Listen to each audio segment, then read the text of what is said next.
I'm Jennifer Savin, Features Editor at Cosmo UK. Today we're sat here with Prime Minister Keir Starmer as violence against women and girls has been declared a national emergency. The government has just launched a new strategy aiming to halve violence against women and girls within a decade. It's a bold ambition and Cosmo readers had a lot of questions about it. Hello, nice to see you again. How are you? Good, thank you. How are you? We saw you on the day we launched this, well, not launched the strategy, when you did in. remarks, exactly. Yeah.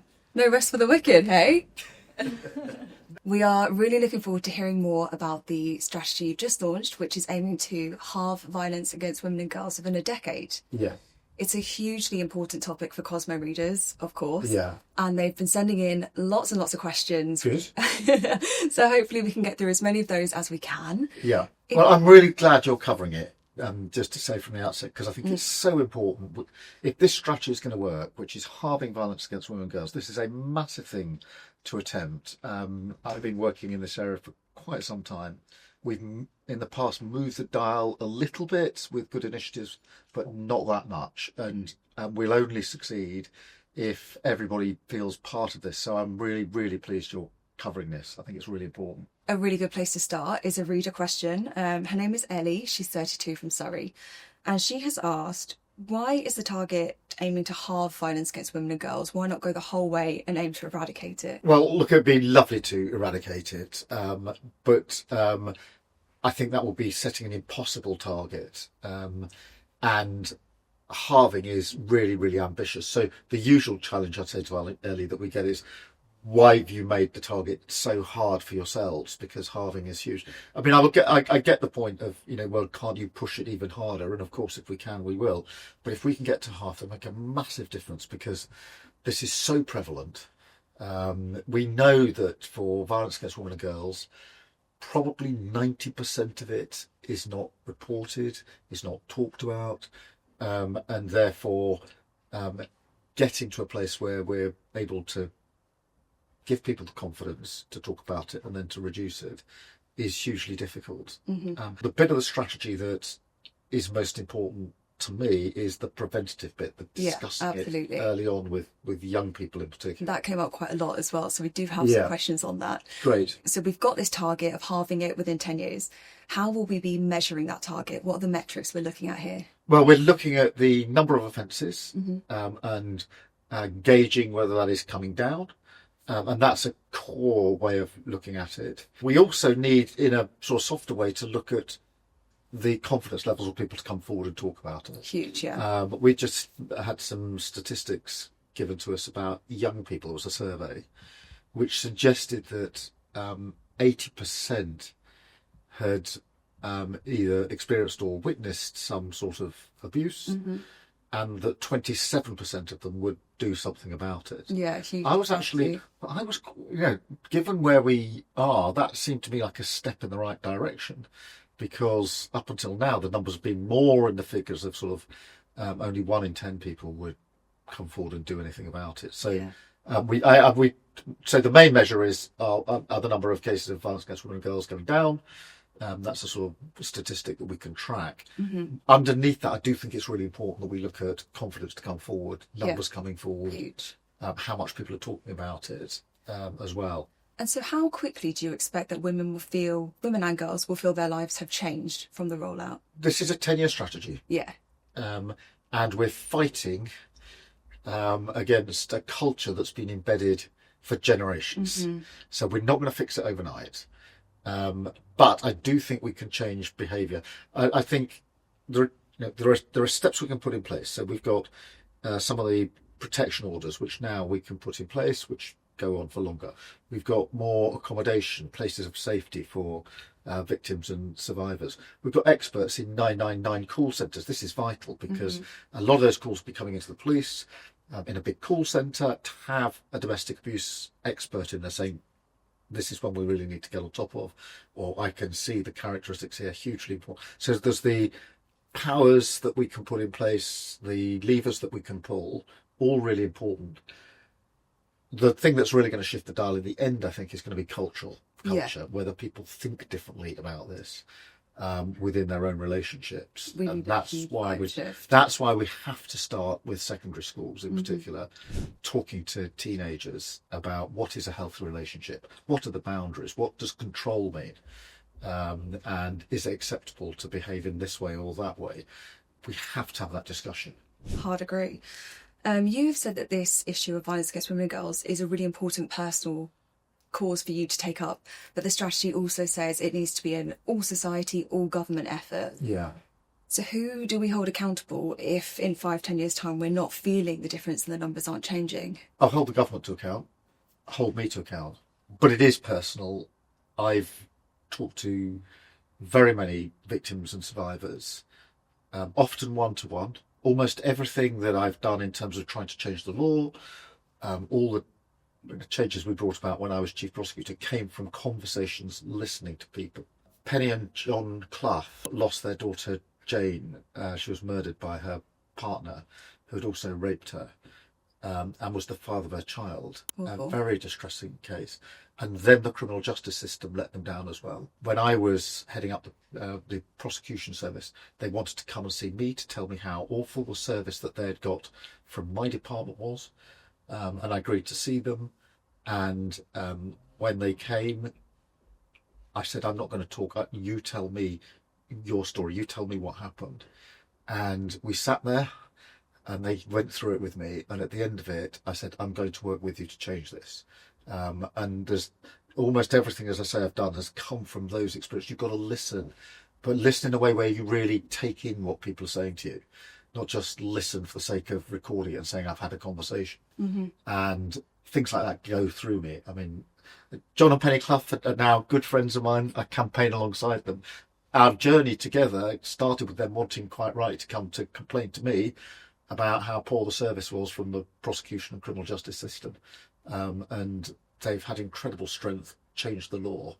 I don't actually know, as a dad with a boy and a girl, how I would react if one of my children was murdered, my girl or something like that. I have the most profound respect for people like Penny and John who've been able to deal with something as awful as that and then turn it into a campaign to try and make sure it never happens to other people. And so we, in the strategy, trying to bring this all together, to bring into the room.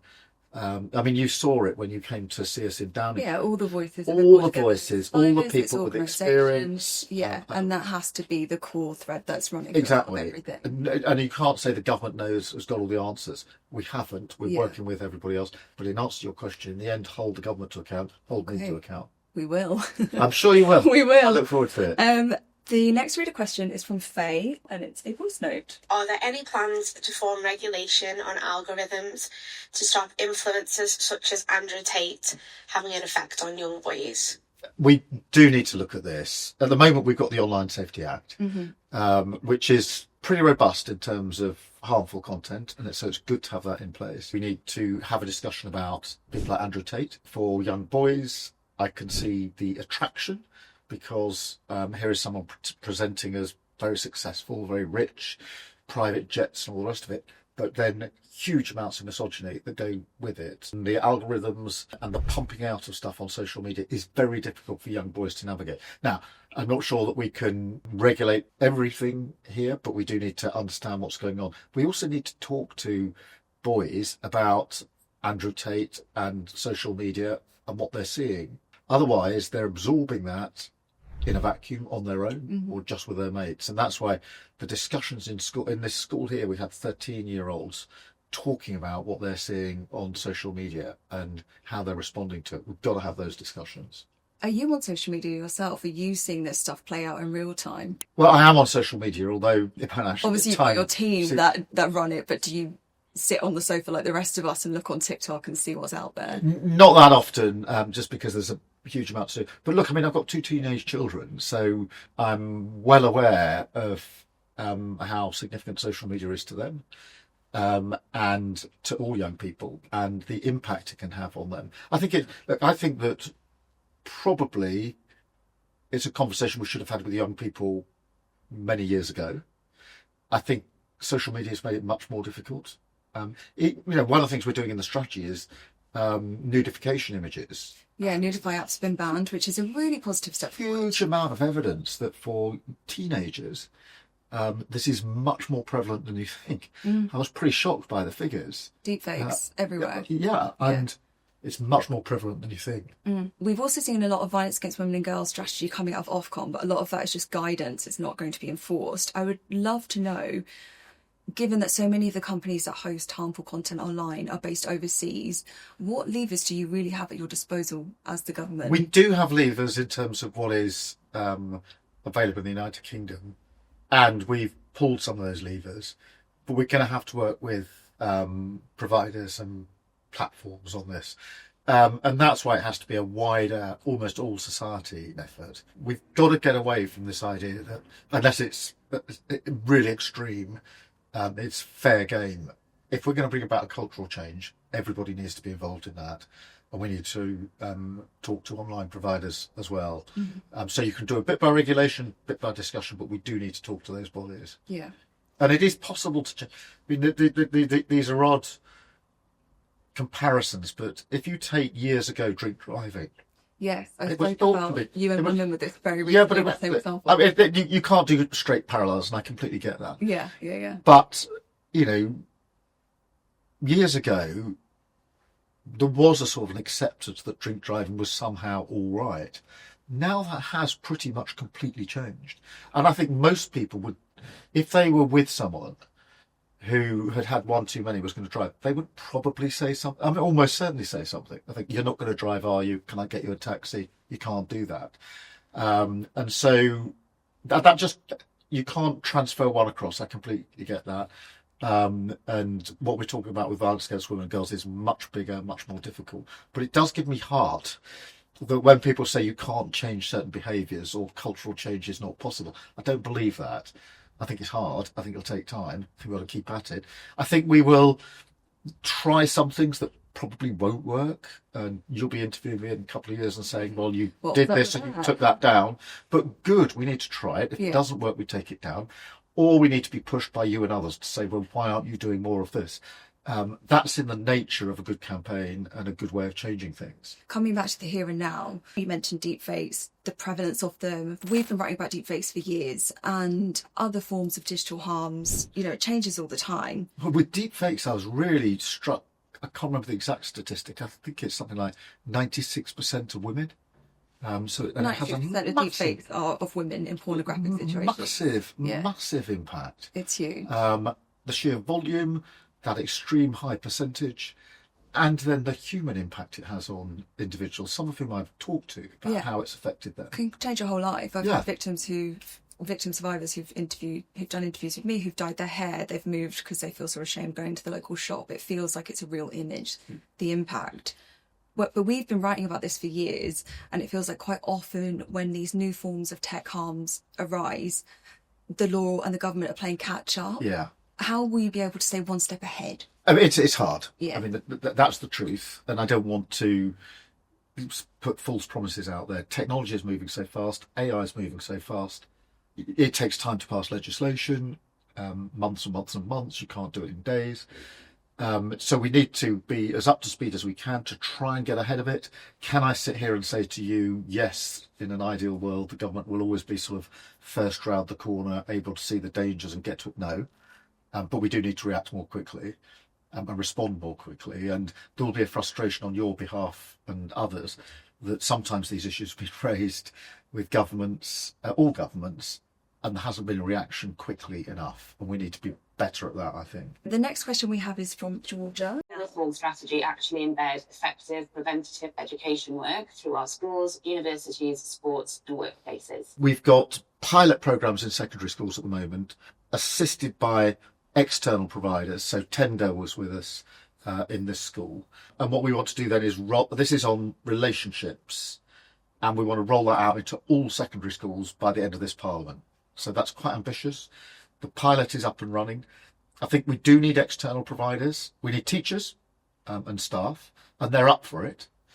There's some things they feel more able to talk about than others, so they feel they can talk about relationships and boundaries. they're not so sure they can talk about AI and deepfake because they don't necessarily understand what can be done about it. So external providers need to sit alongside staff in schools, get the pilots done, learn from the pilots, then roll it out onto all secondary schools. And will the teachers be more well resourced? And I've got so many friends that are teachers and they're so burnt out and they basically feel like the fourth emergency services. They're not just teachers, they're social workers. Well, yeah, everything. I absolutely hear that. We are putting more resource behind it.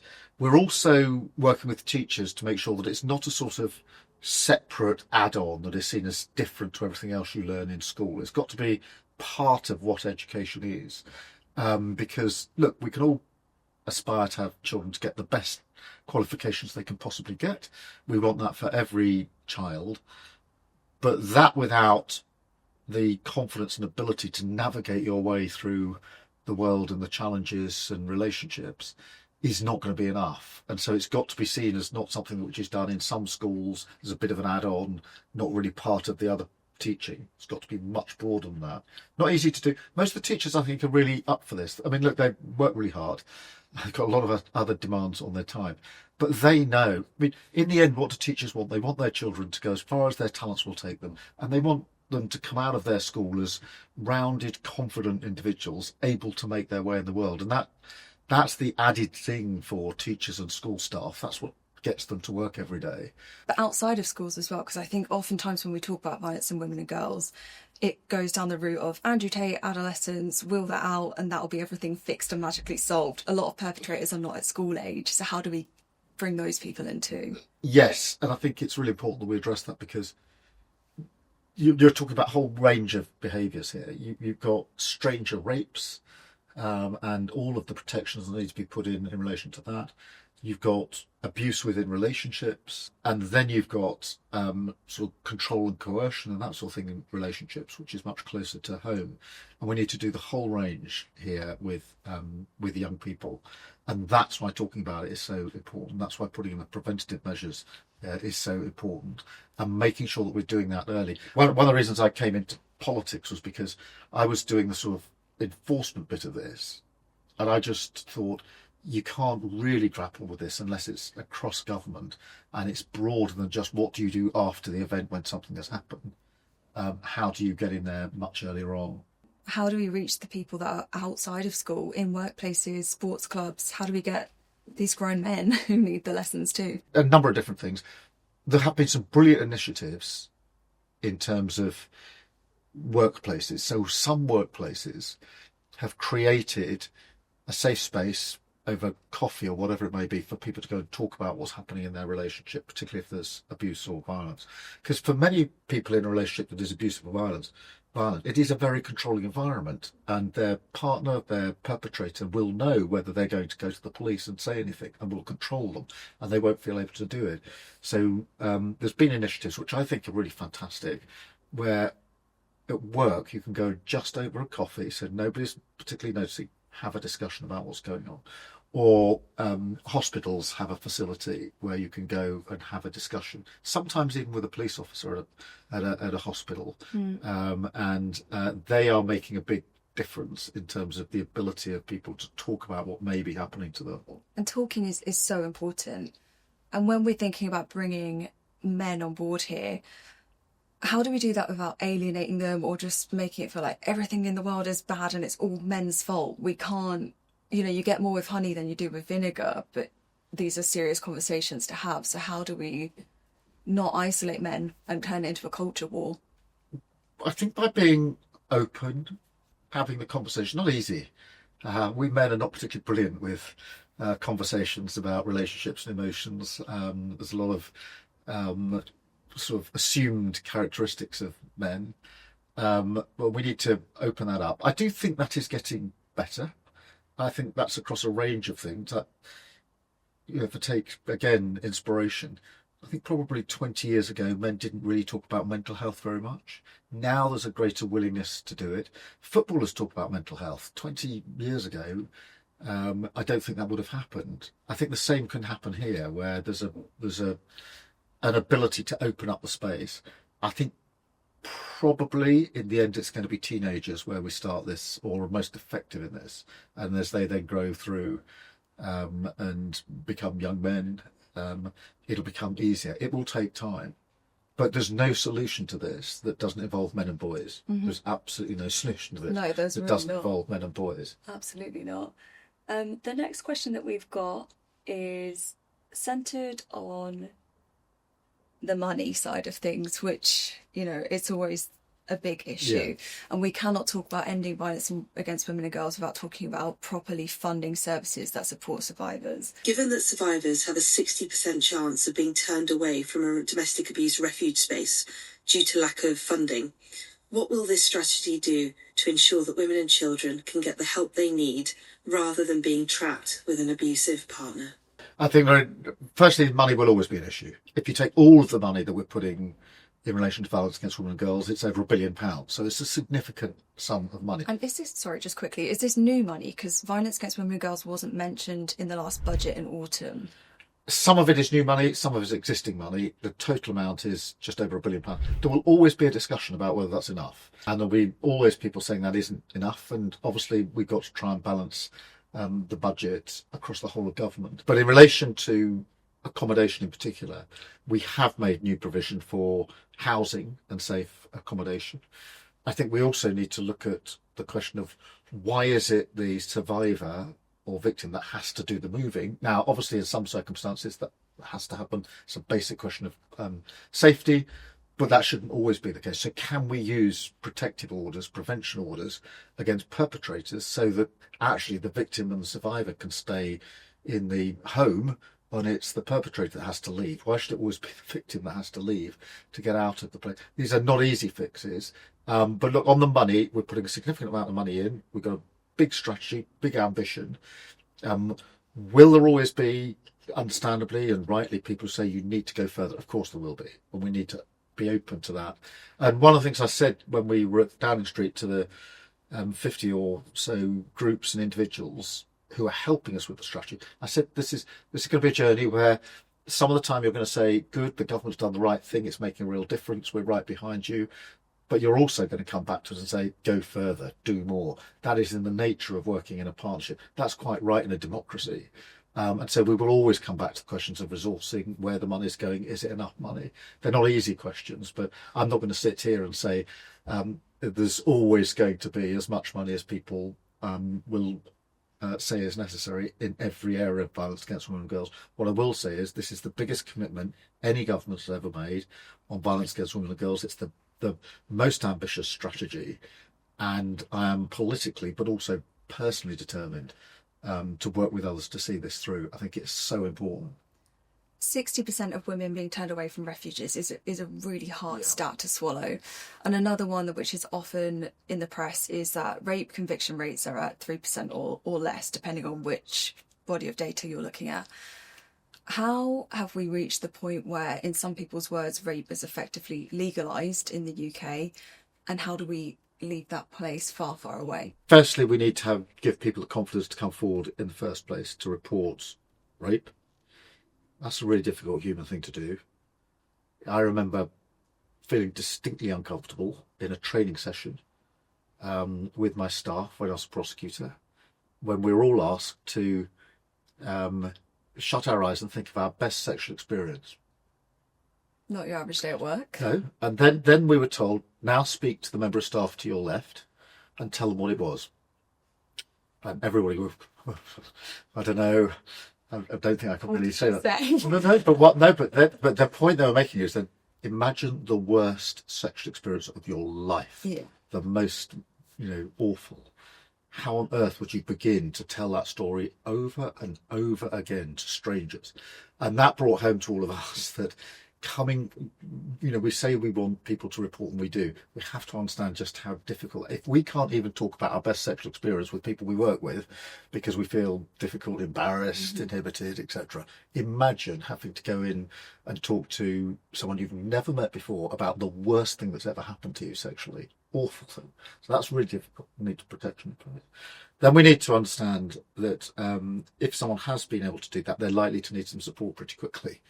And that needs to go in, and they need to know the criminal justice system is going to go fast, because you can't have people waiting for years to eventually tell that experience again to a courtroom. At the moment, Which is why can so be, many people drop out the process. but they drop out the process. There's a 60% dropout rate because people feel they can't make the journey. We have to improve on that. It's why we're making changes to criminal justice, because I'm frankly fed up with stories of victims of rape or serious violence having to wait 3 or 4 years for their case to come to court. There's an example I was given last week of a 14-year-old who was 18 by the time she was trying to give evidence. That is a really big ask. And of course, then what happens is you get into court and you're cross-examined uphill and down detail of every detail of what happened. And people are trying to recall things that happened years ago. It's really difficult. It's not tolerable. You can't move on if if you're a survivor, you're just stuck waiting for years and years for that big day. Yeah. And so often you're let down. So how do we improve the justice system for women? Put victims and survivors at the heart of the system. For years, generations, our criminal justice system was seen as a straight fight between the prosecutor and the defence, and a victim was sort of walk on part, come and give your evidence, but you don't need to be otherwise involved.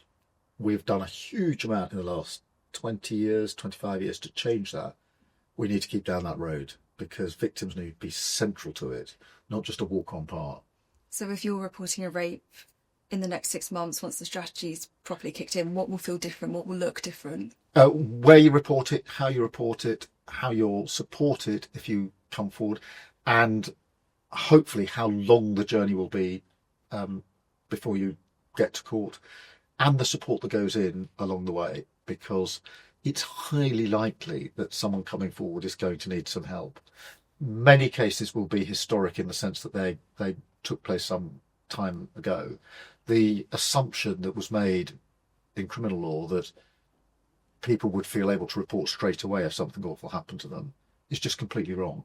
For the vast majority of people, it takes time. Sometimes it takes years before they feel able to come forward. I mean, if it's been a number of years, they are very likely to need some support having come forward, because it's likely to have been a very difficult decision. A lot of questions we've had as well were about inclusivity of the strategy. It is well established that sexual violence is most likely to be committed by someone known to the victim.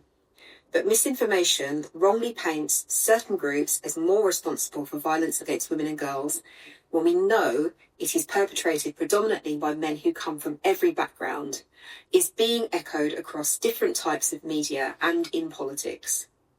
How will the government ensure its violence against women and girls strategy tackles this and takes an intersectional approach to ending violence against all women and girls? Well, this is such an important question because, as was rightly said, the vast majority of cases are going to be within a relationship. And therefore, that's where we have to start. Our strategy has to be to follow the evidence, not misinformation. And that is what we'll do in the strategy, because otherwise we're never going to achieve what we need to achieve. But recognising that, sadly, the vast majority of these cases are within a relationship. Violence, rape, sexual violence is a vital starting place. Not all, of course, and I'm not. It's really important we don't distinguish between different instances, but we do need to recognise that basic fact. Yeah. And I guess just to try and end things on a bit of a more positive note, it can feel really depressing and draining to talk about these issues and feel like progress is not being made. What are some bright spots that you've seen and what's giving you optimism in this space? Oh, look, I do have optimism. I mean, this is really difficult stuff to do, but I've got optimism for a number of things. Firstly, so many people want to work with us on this. So many people who've got huge experience and want to pull together as one group of people working on this in one go. And the second thing is just the human experience of talking to some of the teenagers in this school. I was really struck by their confidence in talking to us. To talk about relationships in front of adults is really tricky for a teenager, but actually they were quite open, articulate, confident enough to speak. Now that's an absolute credit to this school, and that won't be in every school, I get that, but I took great hope from that here was a group of teenagers really engaging. They were laying out in terms of what they thought was serious, the behaviours that would concern them, hitting, control, jealousy, teasing, a whole bunch of behaviours, and really thinking it through confidently, openly. And I thought, we're onto something here. So I take great heart from that. And I take great heart from the fact that so many people want to address this. And that's not just the individuals and groups that have spent a lot of time, had experience, lived experience in some cases. I think across, the truth is that most people probably know somebody who's been subjected to abuse or violence. It's much more prevalent than we think. And I think the vast majority of people would say to us in government, thank you, get on with it, can we help? We want to be part of it, and we want to see this change. So we're not pushing against something which people don't want to change. I think they do want to change it. I think we can take great heart from that. It doesn't mean it's not a mountain to climb. It's a tough one. But the change is coming, we hope. The change is coming, we hope. And I'm sure we can change things. I'm sure it'll be really hard. I'm sure there'll be setbacks. There'll be lots of interviews that I'll do with you and others where you'll say, well, you haven't gone as far as you wanted on this, or that hasn't gone as well as you thought. That all of that we need to know at the start. This is a bumpy road. It's a difficult road, but we can go down this road. We can change this, and I'm determined that we will. Well, thank you very much, Prime Minister. We very much hope that this is a huge success, and that next time we meet, we'll be speaking about all the positives that have come from the back of it already. Thank you. Thank you for covering it. Thank you. Thanks so much for watching. There were a ton of questions that we couldn't get to, but more answers will be available in our feature online. Hit the link below and learn more.